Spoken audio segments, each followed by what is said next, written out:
brought to you by Silver Pumps and Motors. Top quality और consistent performance के लिए सिर्फ सिल्वर पंप्स नाम याद रखना। గత ప్రభుత్వం 10 లక్షల కోట్లు అప్పులు చేస్తుందన్నారు ఏపీ మంత్రి నారాయణ. ఆర్థిక ఇబ్బందులు ఉన్నా కూడా సంక్షేమాన్ని అందిస్తున్నామని చెప్పారు.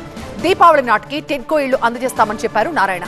గ్రామాల్లో కూడా అన్న క్యాంటీన్లు ఏర్పాటు చేస్తామని, ఆగస్టు 15 నుంచి మహిళలకి ఉచిత బస్సు ప్రయాణం కల్పిస్తామని ప్రకటించారు.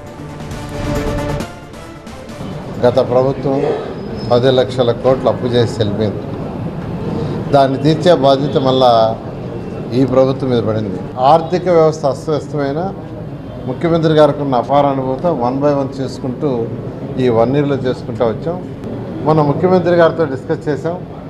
ఫస్ట్ 430, 365 రేపు దీపావళికి పూర్తి అయ్యేటట్టుగా ఆల్రెడీ వర్క్ టేకప్ చేశారు. 200 అన్నా క్యాంటీన్స్ ఓపెన్ చేయటమే కాదు, రూరల్లో కూడా ప్రతి రూరల్లో కూడా ఒక అన్నా క్యాంటీన్ ఉండాలని ప్రతి ఎమ్మెల్యేకి ఒక అన్నా క్యాంటీన్ని ఇంకో 70 శాంక్షన్ చేశారు. ఇప్పుడు ఆగస్టు 15వ తేదీ మహిళలకు ఏదైతే మాట చెప్పారో ఉచిత బస్సు ప్రయాణం దాన్ని చేస్తామని అనౌన్స్ చేశారు.